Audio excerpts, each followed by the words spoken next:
listening to the World of MMA. This is James talking to you live. Ken of the Spider Grove, and you're listening to the World of MMA. Hey, what's up? This is Jay Haran, and you're listening to the World of MMA. This is King Bo, and you're listening to the World of MMA. This is World of MMA here with Josh Thompson. Hey, Josh, how you doing today? Doing good. How are you? Let me ask you first. You had a fight set up a couple of months ago, and you had to pull out due to injury. How you doing? And how's training going now? The foot's still a little banged up. I've been working around it and working on other parts of my game. I had surgery on my wrist right after I hurt my foot, so just got the cast off about 3 weeks ago. I've been training. Drove down here to San Diego to watch all the lightweights fight, for Strikeforce this weekend. So on the way down, just hit all the jiu-jitsu places I could hit, and was doing a lot of jiu-jitsu and training. So just been kind of working around the injuries, but I'm looking forward to getting back in the cage probably around March. Do you have an opponent yet? No opponent really. Only because we gotta wait for the dust probably to settle this weekend. You got 3 top lightweights fighting 3 fights. With all the top lightweights in it. So, it'll be interesting to see what happens when the dust settles and kind of who they talk to me about, who they're interested in me fighting. Now, Strikeforce just recently made their announcement about renewing it for 2012 through Showtime. How does it feel right now to be a Strikeforce fighter? I've been one since the beginning, so honestly, it feels good just to know that the company's not going anywhere. Regardless, it's like, I would have welcomed fighting in the UFC just as much. As long as I'm fighting and I get a chance to fight, the best guys. And that's all I really care about. People are asking, how come you don't go to the UFC? And I said, really, honestly, if you think about it, I feel like we have the #1 lightweight in the world right here in this organization. Why would I want to leave? There's Gilbert. Masvidal's making a strong charge.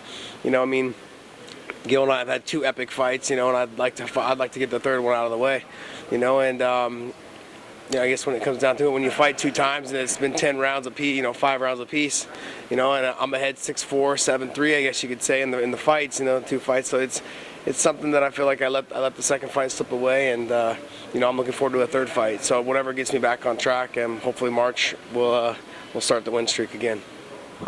How do you see this Saturday's fight with the main event, Gil Melendez-Masvidal? How do you see that one going? I think Gil's just got to be patient. He can't go chasing after Masvidal because Masvidal's a good counter striker. He's also got to be careful dipping his head left to right, with the kicks and the knees. George is a little bit taller than him, so I think he's got to be careful in the clinch. But I think Gil's got a little bit more weapons, I guess you'd say. He's a little bit better wrestler, a little bit better submission defense, a little bit better ground and pounder. You put all those things together with a good stand-up guy who's got heavy hands like Gil does. I think George's going to have his hands full. But I also want to make sure that everyone understands that people are overlooking George, I think, to beat him. And that's one thing that I think Gil's got to be prepared for. He's got to make sure he understands this. Besides myself, of course, will probably be his toughest fight I think he's had to date. So I think George is going to pose a lot of threats that people are not expecting. Now you're here to support your teammates and everything in their fights. How important is it to have good corners and have a good team behind you for your fights? I think it's been good.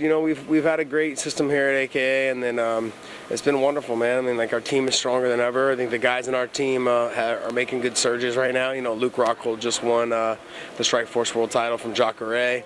DC's about to capture, the heavyweight one, right, for Strikeforce. So I think the guys are all just right there. It's just a matter of chances.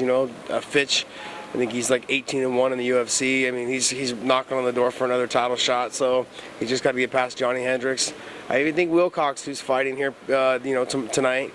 It's going to be, he's got his hands full with Fodor, but I think after that fight, not to say that we're looking past Fodor, but his next fight will potentially be a KJ or a Masvidal or Gilbert or whoever is still standing. And then that'll probably potentially catapult him into the title shot right after that. So I think after he gets this win, if one more win after that, he's pretty much in line for a title. So it's kind of cool to have a teammate that's right there with you and kind of jockeying for position. It's like kind of a race to the championship. So we'll see what happens. But like I said, it's always nice to see your friends succeed. Any interest for you to fight Kawajiri again? There was, and then I heard he dropped to 45, and part of the deal was we were supposed to fight when he came here to the States, and so. But now that the UFC's bought the whole thing, and I think the relationship between Strikeforce and Japan is, I don't know if it's as strong as it was. So, but honestly, I was never one really for rematches. But I mean, like right now, I mean, I just want to fight the best guys, and if he's dropping to 45, I don't see what the point is. So, you know, whatever. How does it feel to be a MMA fighter where MMA has become mainstream now? I mean, it's I don't know what to say. I think you have your set of fans, and I think the Strikeforce fans are true MMA fans, the fans that really know the sport, they know the people, they've been around, they watch and they follow all the MMA fighters, you know, from when we were younger to now.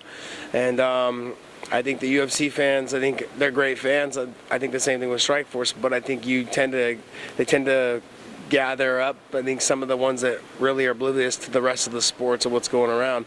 I think it'll only help the sport grow more. One, I think now that the UFC is keeping Strikeforce around, people will start following both organizations, and then you'll potentially you'll start hitting a more broad band of fans, which I think will become more educated faster. All right, that's us here at World of MMA with Josh Thomson. Thanks again, Josh. All right, thanks. Visit the world of mixed martial arts, www.worldofmma.com.